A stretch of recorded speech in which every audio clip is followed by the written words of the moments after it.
before we take off, very special thanks to Cape Comorin Trust for yet again opportunity to host such a wonderful session.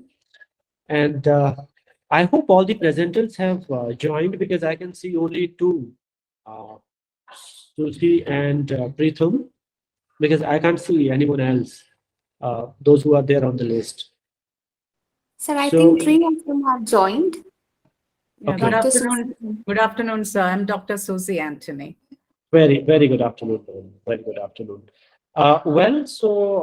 We take off with you, Madam Susie.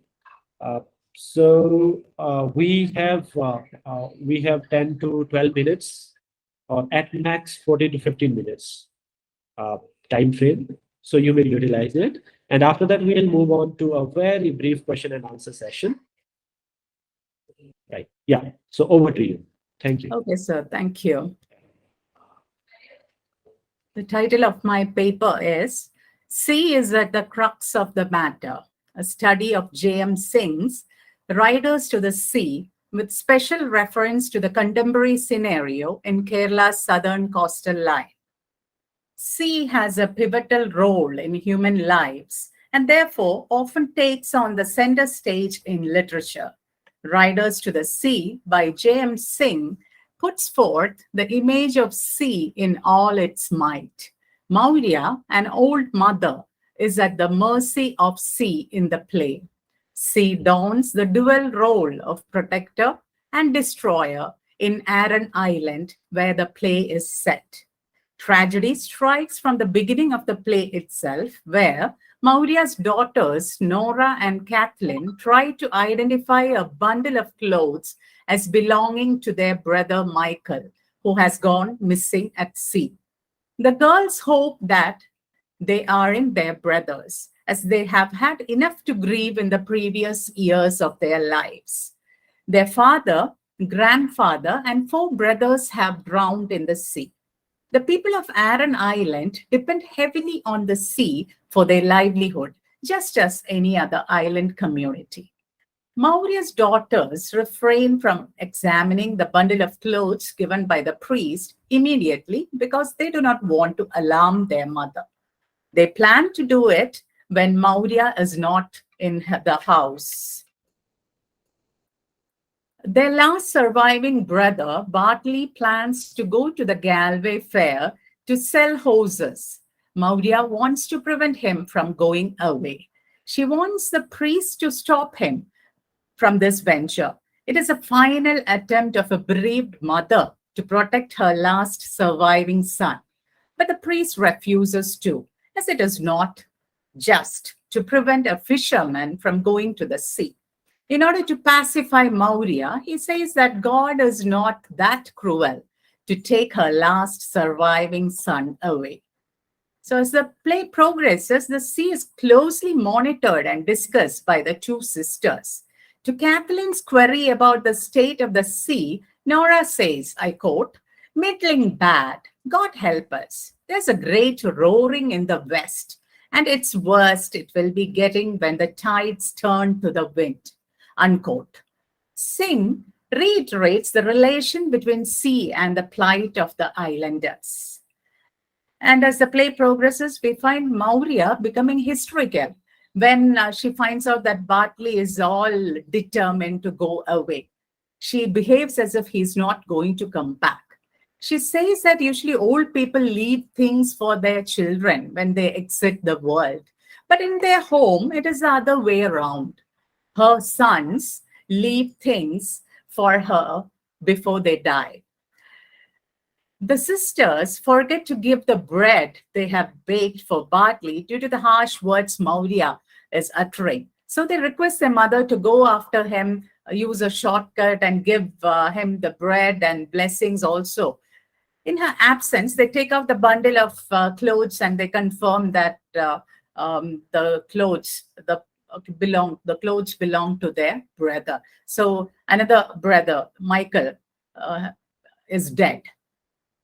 And so we find Maurya coming back all disheveled, and she blurts out that she has seen a strange apparition of Bartley riding a horse and Michael going after um, Bartley's horse. And but of course, the daughters say that that is not possible because Michael's body has been found. Anyway, the story again progresses. The fishermen here, actually, what you should note is the fishermen tread the difficult path of battling with the rough seas in their quest for livelihood. But of course, they do not fear their provider, though they understand fully well the dangers associated with their daily escapades. That is why Bartley, though his mother insists him not to go to the Galway Fair by catching the boat, he insists that he will go. He will go because he'll get a better price when he sells the hoses there. So he is not scared of the sea as Maurya is. The sea takes on the role of a villain in the play. It is symbolic of the enormous power of the elements of nature. It represents fate or destiny from which the fishermen cannot escape. The islanders are at the mercy of the sea. But the menfolk are at ease with their precarious situation. They go about their daily chores without being intimidated by the great force of nature. Another important fact about the play is it has a strong regional flavor about it. The setting is Aran Island off the west of Ireland. The playwright describes in a minute manner the lives of the people in the island. Though the story takes place in Maurya's family, it is the same with every other family in the island. They have known the loss of a beloved one at sea at some point of time in their lives. The choice of words in the play enforces the regional nature, but it has universal appeal too. The island can be anywhere in the world. The story reverberates in the minds of every fishing community where loss of lives forms a major trauma in their routine. Fate can be considered as one of the major characters in the play. Sea symbolizes fate. It acts as an agent of destiny. Synge's play reminds one of the Greek tragedies where men are at the mercy of fate or destiny. The ordinary mortals are doomed to suffer, and often they are helpless to offer any resistance at all. The emotions of pity and fear are evoked in the readers as in any great tragedy. They are humbled before the great life force represented by nature. But the play is not depressing, though it has many tragic elements. There is a certain atmosphere of calm towards the end of the play. Maurya has come to terms with her life. She's an enlightened woman who has learned great truths of human life and death. Aristotelian elements can be found in Riders to the Sea. The play transcends place and time, as in any fishing community, such uncertainty with respect to the sea can be seen. The fishermen have great reverence also for the sea because it acts as a provider for them. In many cultures, it is seen as mother. Just as in Kerala culture, sea is mentioned as Kadalama, meaning the mother sea. The importance of sea in the lives of the fishing community cannot be underestimated. It acts as a provider, and so it is of utmost importance to protect her. The recent developments related to the construction of a seaport in the southern coastal area of Kerala in Vizhinjam has gained a lot of publicity in the media. The fishing community has started a protest under the leadership of their religious leaders. They claim that the shore has been eroded due to the large-scale reclamation of land happening as part of the construction activities. Their livelihood is at stake since they cannot launch their boats and go fishing owing to the present condition. The stir is dragging on with no solution in sight. The company in charge of building the seaport has gone to court to restart the work, which they have stopped due to the agitation. Developmental activities often clash with efforts to preserve nature. The present Vizhinjam quagmire points to the precarious lives led by the fishermen. They are totally at the mercy of sea to gain their means of livelihood. Sea is at the crux of the matter. The life giver can also take away lives, which is comprehended by those depending on her. Therefore, the gallant fishermen launched their boats with a prayer in their hearts. Those awaiting them in the shores also pay respect to the divine power. Maurya and her daughters live with prayers and fear in their hearts for the safe return of their loved ones. But Maurya takes this fear to a historical level, which is not helpful for those going to the sea. When all the male members of the family are engulfed by the sea, she comes to terms with her life, stating that there's nothing more the sea can do to her. She need not be scared when the weather is rough. In addition to the natural strength of the sea, attempts at tampering with her often result in the unleashing of a supreme might. Development of infrastructure should be done with nature as the focal point. Modernity should find equilibrium with the elements of nature. The emotional turmoil which people undergo when social interests clash with that of the state can be alleviated only through careful planning and implementation of developmental activities. It is of utmost importance to include the stakeholders also in this venture. Man has always relished the plentiful bounty of the sea, which is the prime reason why fishermen have great reverence for her. This veneration of the sea is universal, whether it is Aran Island or in Kerala. Thank you.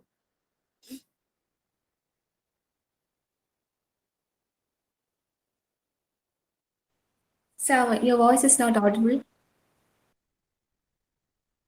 Oh, I'm so sorry. Yeah. It's okay, Yeah, sir. thank you so very much, Dr. Susie. It was really a very unique kind of analysis and comparison, which I am coming across, at least recently, comparing the life situation or social setup in Riders to the Sea, and then comparing it with, current scenario or recently, whatever has been the coastal situation in Kerala. It was really enlightening.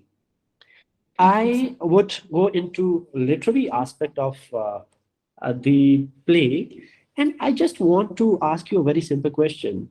There is this metaphor of clothes that is recurrent throughout the play, which is somehow hinting towards the loss of life, particularly the loss of life of the family members. So how do you connect it to the theme of fatalism, of course, and how do you somehow associate with the divine or natural herald of uh, or ultimate decision of the nature? How do you connect it with all these three aspects? Yeah, yes, sir. Beginning itself, the beginning of the play itself, we find the clothes being mentioned and the sisters hoping against hope that the clothes don't belong to their brother. And they hide it away immediately so that their mother doesn't come across it. Later, they take it out and they confirm by the particular way of stitching that it belongs to their brother. Even from the beginning, there is this foreboding of something ominous going to happen, some death again coming to visit. And these people have already encountered many deaths in the family. So it is not new to them, but still, since the sea acts as a provider, they can't, discard it, or they can't say that the men folk stay inside the house, they don't go to the sea. So fate is there in them, and this fate probably drives the elements of the nature and its strength. It drives the divinity in them because they pray. They even request the priest to prevent their last surviving, Maurya's last surviving son from going to the sea. Again, later on in the play, it is mentioned when Bartley's body is brought to the house, then Maurya puts the bundle of clothes which have been given by the priest on top of the body of Bartley and sprinkles holy water. So there is a connection between fate, divinity, and the clothes. That's what I feel. Nice. And one more thing, you have come up towards the end of your paper, you have come up with certain resolutions. You have come up with certain suggestions that we may do certain things for this fisherman community in Kerala to protect their lives or livelihood. In that context, I just on a philosophical and spiritual note, I want to know from you, for instance, recent COVID scenario, which brought the entire world to a standstill, and happened in spite of the fact that we human beings had somehow thought that we could control everything. We could control nature. We could control all the forces of nature. In fact, we could create and destroy it. And we were very close to this thinking. We were very close to overconfidence. And all of a sudden, everything came to a standstill owing to the ultimate force of nature, right? Nature establishing itself as the creator and destroyer again. So I just wish to know from you, even if we, try to prevent the fatalities, because that is the positivism that we have. No matter how much we try to minimize them, what is your intellectual, philosophical, and spiritual interpretation of it? That can we really fight against nature when it comes to the fight of survival, or it is a fight against fate? It is fight against nature. I mean, how close can we get Yes. to it? Yeah, Yes, sir. I don't think we can fight nature because nature is very powerful. But we can find ways of integrating nature in our, developmental activities. One thing, I don't know whether it's a digression, but one thing I'd like to point out is due to the advance in medical sciences, the lifespan has increased to maybe 80, 90. We find people living quite comfortably into their 80s and 90s. But the quality of life, most of them can't walk. Their senses are not, in good condition. Some live in vegetative states. So how we claim that our medical sciences have, or for that matter, our sciences have improved quite a lot, developed. But is it development in the right direction? That's what we should think of. So, exactly. I think it is not possible to challenge the forces of nature. The corona pandemic has once again proved that we are nothing. We are insignificant beings in this Absolutely. universe. So, any Absolutely. developmental activity, I think we should find an equilibrium. We'll some mid course where we can we can include this development as part of nature, and instead of harming it. In Kerala recently there were many floods happening, maybe because not maybe it is due to the encroachment of human beings upon nature, like the water sources have been made into waterfront villas and all those things, and even we encroached on various things in nature and built houses for our comfort. And nature has a way of showing that it is still powerful. She's still powerful. That is why these Okay. floods come and take away what we have built, the mansions which we Exactly. have built, and bring suffering. So I think we shouldn't tamper with the natural forces. Right. Thank you very much. Anyone else who would want to ask any question? Well, in that case, thank you very much, Dr. Suzy. And I would invite now Mr. K. Preetham to please take over. No, we can't hear you. No. I think there is some problem with your audio. Sorry, with your speaker. No, it is muted. Yeah.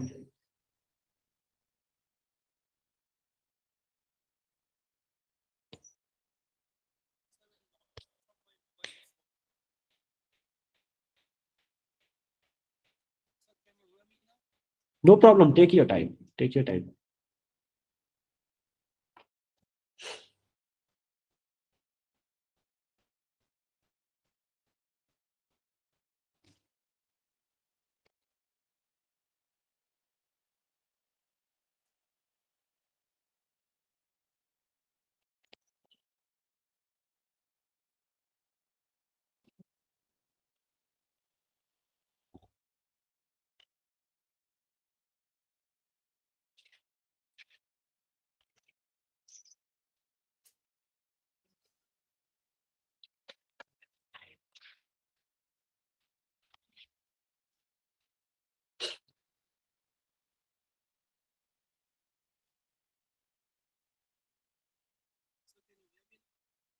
No, we can't hear you. Yeah, now. Now Yes, can you hear me? yes, now it is audible. Thank you. Yeah. Go on, please. Okay. I'll log it from my mobile phone and then I'll do it. I think. It's all right. Yeah.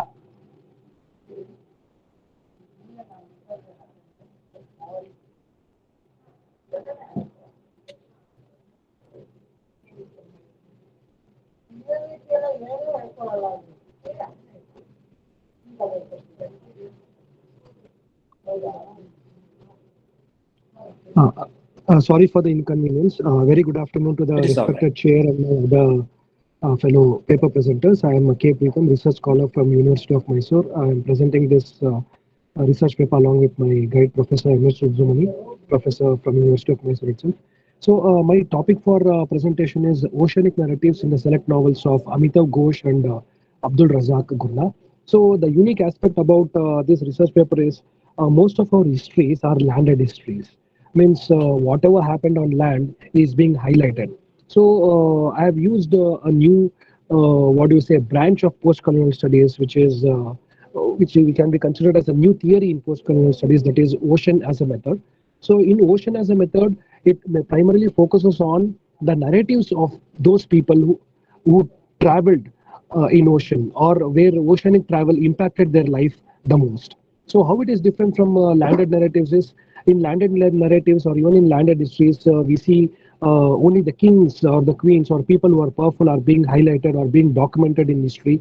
Whereas in oceanic narratives, it's the subalterns, it's the migrant people, it's the Lascars, okay, who in fact migrated to some other part, either to escape atrocity or slavery in their homeland or in search of better future, they traveled through these oceans. So I intend to explore this oceanic narratives in the works of Amitav Ghosh and Abdul Razak Gurna.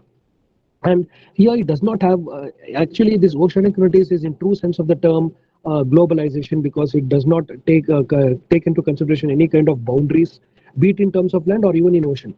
See, one unique aspect I want to inform is the very name of our planet. Okay, so we say Earth, we call it as Earth. Though we say around 75% of our Earth is full of water, we don't call it as or name it as ocean. Okay, but we name it as Earth since most of the people are living there. So the main focus of this theory is it overcomes any kind of artificial distinctions, and the narratives are predominantly European, be it in history or any kind. We see only European narratives, but the contrary travel made by the Asians, Indians, especially the Muslim travelers, which is very much reflected in the African British writer Abdul Razak Gurna, is what I intend to explore. So I also intend to explore the connections between South Africa, South Asia, Southeast Asia through history of Indian indenture and slave trade, which engages with the idea of ocean and enforced movement. So the scope of the study is to attempt to examine the presence of oceanic consciousness. By oceanic consciousness, I'm focusing on three aspects. One is the Anthropocene. Anthropocene means we find how human-centric activities, be it in land or on water, as degraded the environment. Okay, Amita Ghosh specifically reflects this in his work Gun Island and also in his latest work The Living Mountain. And when it comes to Abdul Razak Gurna, Anthropocene is reflected in terms of race. Okay, white race versus the black race, and also racism and slave trade also come into picture. The next aspect is that of the ocean and trade. Here it mainly focuses on, in Amitav Ghosh, it focuses on how people, the main difference between Amitav Ghosh and Abdul Razak Gurna when it comes to oceanic travel is, when it comes to Amitav Ghosh, he highlights the plights faced by the characters, okay, through the oceanic journey. Whereas in case of Amitav Ghosh, whereas in case of Abdul Razak Gurna, the characters consider that it as an ennobling experience. Means Abdul Razak Gurna is of the opinion that the trauma that the characters undergo from migrating from one continent or from one country to another continent via the ocean or the water bodies, it gives them a kind of ennobling experience which helps them to overcome the traumas faced by their own past generation, and also he calls it as a therapeutic experience. The next aspect is that of the cultural transaction or the transnationalism, where we are predominantly focused or divided amongst ourselves in the name of states, countries, caste, creed, religion, and other things. Whereas people who are in ocean, they don't have any such distinctions. They don't have. They consider. In fact, in one of the novels of Amitav Ghosh, the characters calls them as Jahaj Bhais, means ship brothers. They once they are on the ship, they have their unique identity. So it deals with the salient fissures to examine the plausibility of post-colonial construction. It brings the urgency to break loose from the concepts grounded in landed history, borders, and anthropocentrism. Okay, it frames the postulations of deterritorialization, history centered on ocean and Anthropocene, which appears in the works of these two writers. So why I've chosen Amita Ghosh and Abdul Razak Gurna is they fit in very much to these categories of the Indian Ocean as well as the African aspect, Indian Ocean region, considering the India and African part. Primarily, the striking commonality between them is that both share oceanic consciousness. Amitav Ghosh considers migration of indentured laborers as a means to escape the hardships in the home country. Abdul Razak Gurna highlights the trauma experienced by the migrants in the new land. So, the review of literature reveals that though many have worked about the works of Amitav Ghosh, a comparative study of the works of Amitav Ghosh and Abdul Razak Gurna in the context of oceanic consciousness is very sparse. Therefore, I felt that there is scarcity in this field. Therefore, I thought for this paper. The significance of the study is that it plans to decipher the oceanic consciousness in the writings of these two writers and draws attention on the historical, cultural, psychological, and environmental reconstruction. So, environmental reconstruction, which is very much related to ocean, we find it extremely evident in the works of Amitav Ghosh. It is significant in the manner in which it utilizes oceanic narratives to advance its reconstruction of history. See, many times we have a dilemma regarding what history to follow. Some even say, some theorists, critics are of the opinion that history is his story, though it's an International Men's Day today. So I intend to, some of the critical theorists and critics do not consider history as objective. Here, the oceanic narratives, through oceanic narratives, we can reconstruct history, and this is what both the novelists do. They try to, as Amitav Ghosh, we all know, is also predominantly a historian, a journalist. He's trying to fill the gaps that exist in history through his imagination by using his artistic expression. So, reconstruction of history in the Indian Ocean region, attempting a significant contribution to literary construction. So I have explored my research methodologies have focused on certain primary materials of Amitav Ghosh and Abdul Razak Gurna for a comparative study. Okay, the novels considered under Anthropocene are under oceanic consciousness. One is River of Smoke by Amitav Ghosh and Paradise by Abdul Razak Gurna. In River of Smoke, on September 1838, a storm blows up in the Indian Ocean on the ship Ibis. Okay, it is actually carrying convicts and indentured laborers from Calcutta to Mauritius. It is caught up in the whirlwind, and when the sea settled, 5 men are disappeared. Among them are two Lascars, two convicts, and one of the passengers. Okay, and what happened to the fate of those who are in the ship is explored in this work. Then, in the work of Abdul Razak Gurna, in Paradise, writing about the Paradise, he describes the novel as many layered, violent, and beautifully strange. It follows the story of Yusuf, a boy born in the fictional town of Kawaka in Tanzania at the turn of 20th century. Instead of familiarity of his childhood home, Yusuf must now try to find a new place in the city where Arabs, Indians, and even Germans and English are fighting for the slice of fabled African fortune. So, in the works of Abdul Razak Gurna, we find how the characters are in a dilemmatic situation regarding their own identity, because very frequently they are being colonized by different colonial powers, and with every colonization their identity changes. So whenever they come across a new colonizer, they are in a fix regarding what should be their identity. See here, Yusuf's father is a hotelier and is in debt to rich and powerful Arab merchant named Aziz. And Yusuf is pawned in exchange of his father's own debt to Aziz and must work as an unpaid servant for that merchant. So here we also, apart from the main problem with the blacks is that they are doubly distinguished. One is for being black, and other is they are being treated as slaves. They are not even considered as animals. So Yusuf joins Aziz's caravan as they travel into parts of Central Africa and the Congo basin that have now been traded for many generations. He also falls hopelessly in love with Amina, the adopted sister of a fellow indentured worker. She was married off against her will to much older Aziz, who we learn may not be Yusuf's real uncle. So in Paradise, we also overcome the emotional trauma faced by the characters. One is because of their race, other is because of the slave trade, and other personal reasons. The next aspect is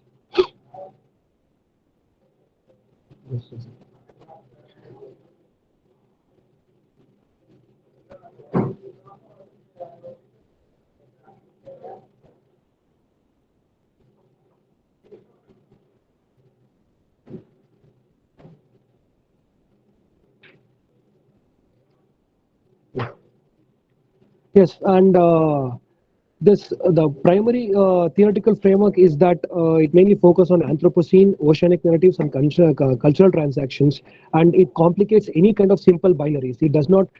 Racial discrimination is not just black and white. Okay, there were children born for between due to a relationship between a white colonizer and a black woman, and this is where the aspects of creolization, pidgin languages came into existence. So especially in these two writers we find a kind of identity crisis or a new kind of identity, okay, which does not fit into our predefined notions. That's it, sir. Thank you. Sir, your mic is muted, sir. I'm so sorry. Yes. Yeah. Thank you very much for this presentation. So you have made a comparison between Amitav Ghosh and Abdul Razak Gurna. Gurna, I Yes, sir. understood how. I mean, what is your take on Gurna? But can you Yes, please briefly tell us about Amitav Ghosh?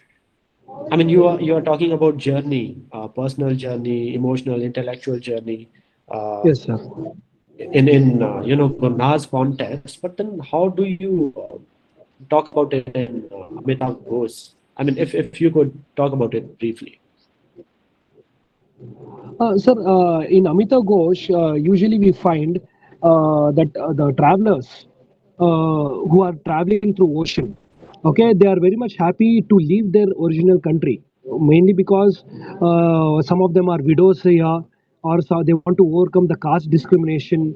Okay, they want a new identity, and they are just treated as slaves. They don't have an identity in their own existing motherland. So they are looking for, just like how present day Indians migrate to a European country for better standard of living, for better opportunities. So in Amita Ghosh, we find that globalization in the nascent stage itself, how people were ready to move, go beyond, and even face the unknown in the ocean. only in order to escape the hardships that they had in their own country, because they didn't have a proper identity, or people did not respect them, okay, either due to caste or religious issues, or even their familial issues. Some of the characters in Amitav Ghosh novels are orphans, some are widowed people, some they don't have an identity, and they were just traded as slaves to nearby colonies as slaves, where they were supposed to go and work. Right. Yeah, because if I'm not wrong, indentured labor system started with the abolition of slavery law Yes, in sir. British Empire in 1832. Yes, And sir. it was then when laborers were transported from India to several other colonies, Yes, Fiji, sir. Mauritius, South Africa, and all. Yes, Uh, sir. yeah. So what I want to know from you is, as in Gurnar's case, journey is a metaphor, Yes. particularly in paradise, Yes, and sir. there is a layered connotation of paradise. It is not one; there are many. So one's paradise comes in conflict with the others, right? The central character, I'm forgetting the name. What was the name of this character, boy? Yusuf, sir. Yusuf. Yeah. Yes. So Yusuf is on this perpetual journey. He cannot go back because his father owes a lot of debt to his Yes. owner, right? And there are several other such slaves. What he has incurred from all these journeys that he takes up with his owner, he doesn't really strengthen his. He is not able to strengthen his financial being. I mean, stabilize his financial situation. But what actually happens is it is more of an emotional and intellectual journey, and more of a Yes. spiritual journey. And Yes. in that journey, what Gurnar does is how he depicts all the journeys of all the characters in this beautiful novel is through depiction of history. So this history is partially a counter narrative to colonial enterprise, and this is partially a fight of identity, right? Yes. How characters are striving to establish themselves. So how do you consider journeys in paradise as major construct, a major metaphor to utilize history in establishing individual identity?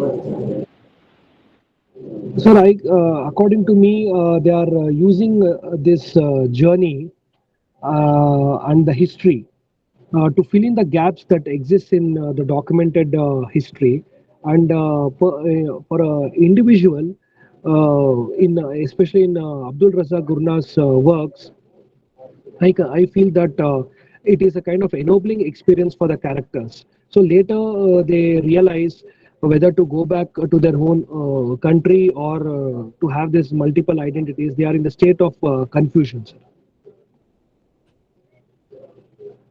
Okay, well, thank you very much. Is there anyone else who would want to ask a question?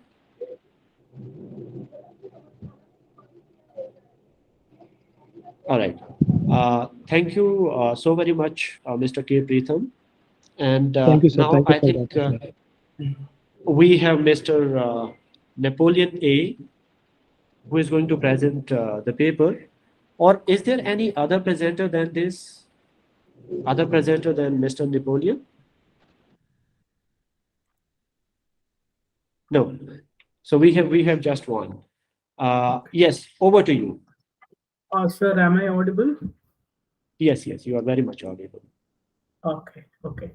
Yeah. So, good afternoon, all. This is Napoleon from St. Joseph's College, and at present I am an assistant professor here. So, the title of my paper is Analysis of Abid Surdi's Cages as a Survival Narrative. So, I've divided my presentation into two parts. At the beginning, I'll be telling you about what is this survival of the fittest theory proposed by Charles Darwin, and in the second part, how it can be applied into the novel Cages by Abid Surdi. Okay. So, an anonymous thinker once said, "What comes easy won't last long, and what lasts long won't come easy." Sustenance of life in this world filled with pandemic outbreaks, wars, climate change, unemployment, poverty, etc., make life harder day by day. If the contenders fail to fight,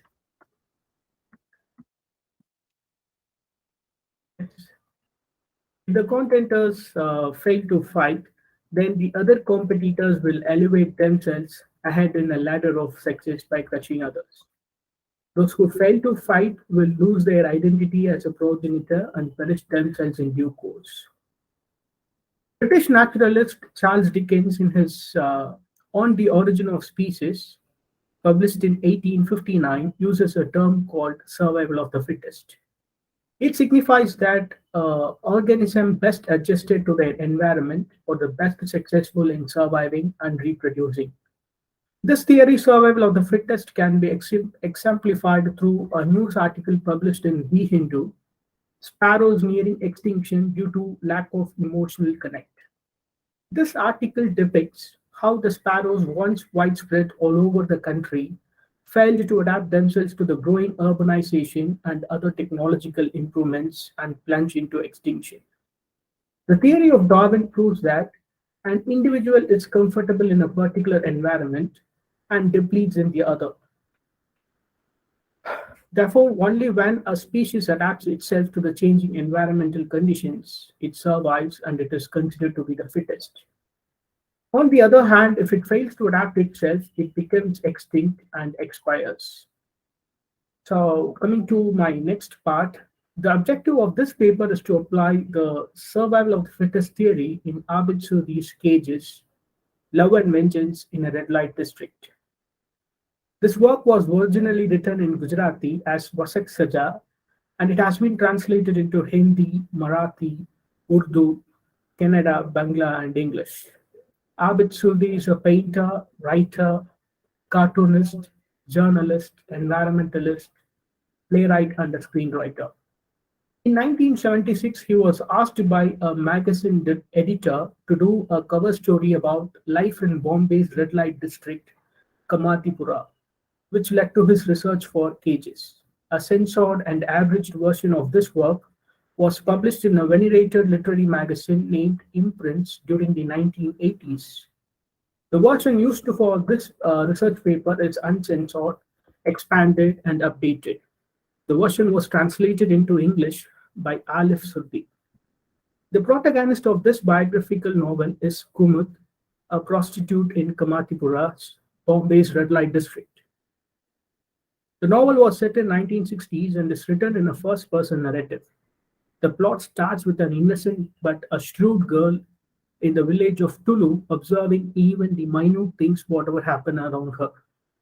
Her mother, called Oi, right through the novel, was a prostitute in Maharashtra's Satara district. As a child, Kumut was introduced into the world of prostitution through a crack in her door where she saw a man sleeping with her mother. Kumut's father led a decent life in the village until a famine, which toppled almost every section of people in the village. People started to migrate from villages towards cities. This is not a story where a mother longs to deviate the child from the traditional occupation and give education to improve her quality of life. On the other hand, she wants to elevate Kumut to be a successful prostitute in Bombay. He felt a prostitute had no scope in this dusty village. Famine made Kumut skinny and unappealing.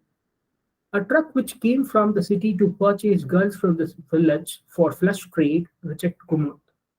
After much begging from Kumut's mother, Badan Lal, the truck driver, bought her for 10 rupees, which he bought while he bought other girls from the village for 50 rupees. As he couldn't get a fair price in Bombay for Kumut, he left her in the streets to her own fate. She joined with the other girls other girls like her to implore clients on the street. Her bony physique could not attract much attention, and she decided to end up in the dog streets corner. So the adversities prevalent in cages are common to all human beings. as a human or as a social animal, he or she has to undergo a lot of troubles and misfortunes in their life. Accepting situations and adapting to it makes a human being eligible to survive in this world. This does not mean that one has to surrender without resisting. However, understanding the circumstances and fighting accordingly makes a human being successful. The protagonist in this novel started her life as a 2 rupee whore and raised herself as a Bollywood heroine at the end. Kumud confronted each and every situation with an obligation to survive and not to yield. Along with Kumud, there were other characters in this novel who cannot withstand the severity of the red light district. Some escaped the scenes, some perished themselves, and some other perished by other characters.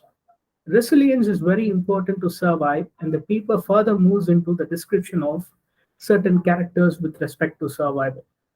Champa, a childhood friend of Kumud, leaves for Bombay at the age of 11. She was 3 years older than Kumud. Champa, at the age of 16, came to the village happily and filled the ears of Kumud with stories of Bombay as a city of gold. Champa, blinded by the flash of money, failed to look after her health. Prostitutes are prone to a lot of sexually transmitted diseases, and proper safety measures should be followed in order to keep themselves protected. The city of gold has squeezed the tenderness out of her. The theory of natural selection or the survival of the fittest was not all about preparing the best for the next generation. On the other hand, it was also about eliminating the unfit. Deprived of thoughts about the future, Champa was eliminated in the contest of survival because of having some diseases like AIDS and other sexually transmitted diseases. So, Babu Rao, the next character, was considered to be an antagonist in this fiction. The events narrated in this novel were seen through the eyes of Kumud. According to her, she has to avenge Babu Rao for killing Satar, the only person with whom Kumud had real intimacy. Though he was portrayed as a powerful figure, he too has his own risks and perils. He has a rival named Rahmat Khan Lala. Babu Rao says, "We pretend to be friends, but both of us know that there can be only one king in Red Light District. He knows I have the dum to seize this throne." Power and wealth alone cannot be considered sufficient in the game of survival. The competitor should understand that everything in their possession is transient. Therefore, no one is omnipotent. Time and space decide their authority, and they should strive hard to prove their mettle in the race towards survival. Finally, the protagonist of this novel is to be analyzed with the theory of survival. This part of the paper will explicate certain qualities through which Kumud differs from the other characters in the novel. It is these qualities or characteristics which made Kumud to withstand a plethora of difficulties and problems. These qualities define her as a survivor in a world filled with malicious and virulent people. The foremost quality is the passion towards her profession. She was not like Kanjan Bala or other characters who grumble over their fate. Kumud accepts what nature gives her wholeheartedly. She understands that being born to a prostitute will not fetch her the opportunities which a normal girl would get. Therefore, she gives her best with the things under her control. She accepts this is the only profession that suits her. The next quality is her commitment to the job. She believes her simple rule was to be grateful to the man who chose her, who spent his hard-earned money on her to ensure that he gets what he paid for and a little more. Through this quality, she differs from the other prostitutes in Kamatipura who just took their customers for granted. They are involved in all kinds of activities like cheating them, swindling their purses, and deceiving them by not providing what they came for. However, Kumud makes their money worth by giving more than what they have paid for. The next commendable quality of Kumud is her obstinacy. She had her own principles and led her life with them in a place devoid of such a thing. She will not take in more than 10 customers a day. She learned from Champa that it is her avaricious quality which cost her health and beauty at a very young age. Therefore, she insisted her customers on the safety precautions that were available at that time. The brothels will be very busy during the first week of every month and festival times. During these times, other sex workers work round the clock and they will not be worried about their health. Even at these times, Kumut will stick to her policy of not taking more than the limit.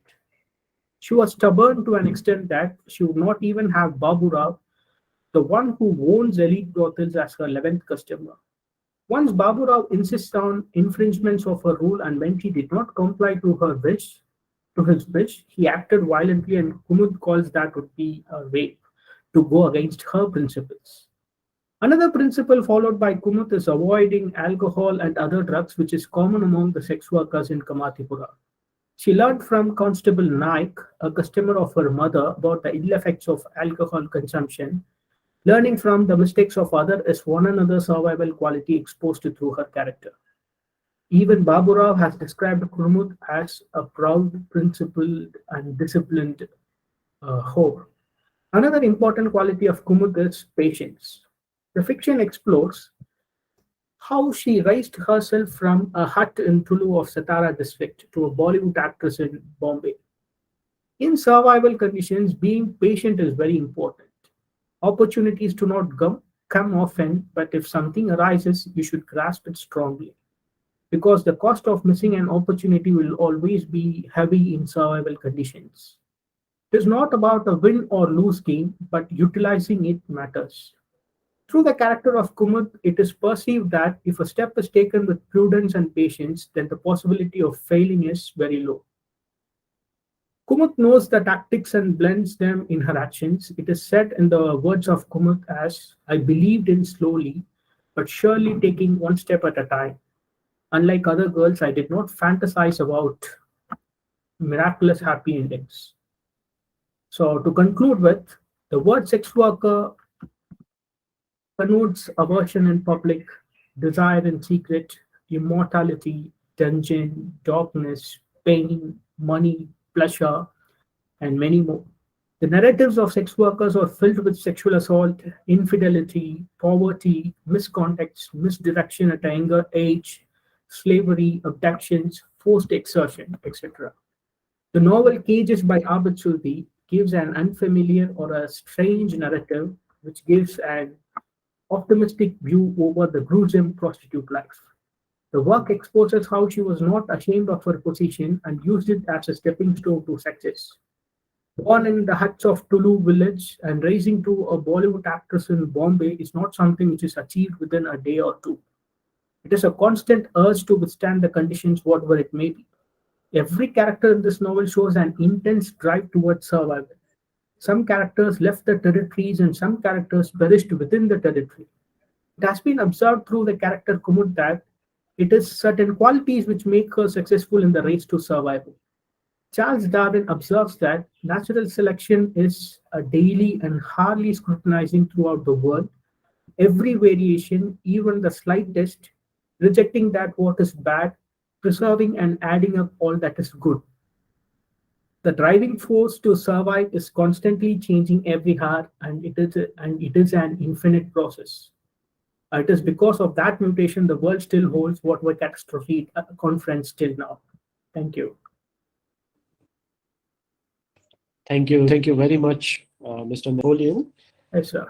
And this was really a fascinating perspective. I just want to ask you one thing, and that is, this is a query more than a question.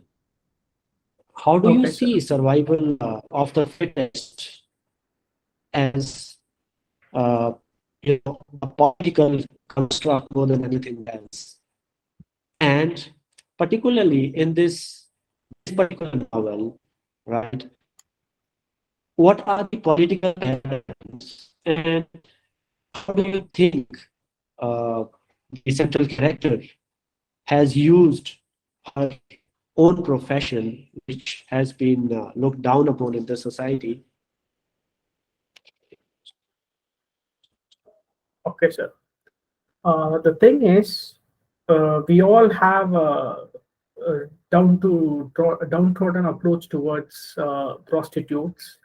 And even if they attend school, because of their family background, we won't accept them much.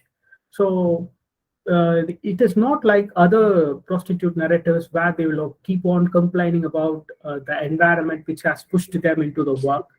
But through Kumut has accepted that it is her, this is her fate. But she wants to achieve through what she has got. So through that, she used the opportunities well. And first, she was in the streets of Mumbai. Then she moved into cages. Then she moved into some elite brothels. Then from there, she got a contact of a Bollywood director, and from there she moves into Bollywood. So what I want to tell here is, so survival is not something which is very easy. So if you take a jungle, survival happens even with anything can change even within a minute. A zebra which is very happily grazing on this grasslands was immediately attacked by a lion or a tiger. So nothing is certain in this world. A person who is very good at the morning, in the evening he cannot be you cannot see him happy. So what I want to tell here is, survival is something which everyone wants to design their own survival process, and Kumut has done it very well.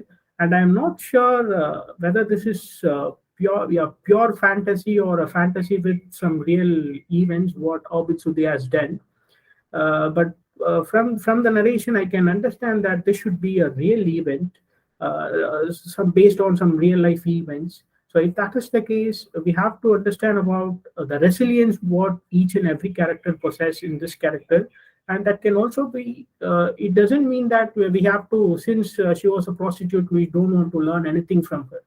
Though she is a prostitute, we can just take how resilient she was in her profession and how true she was in her profession, and through all those things we can tell that the survival theory also fits into this novel, sir. Right. Anyone else from amongst the presenters and audience who would like to ask any question?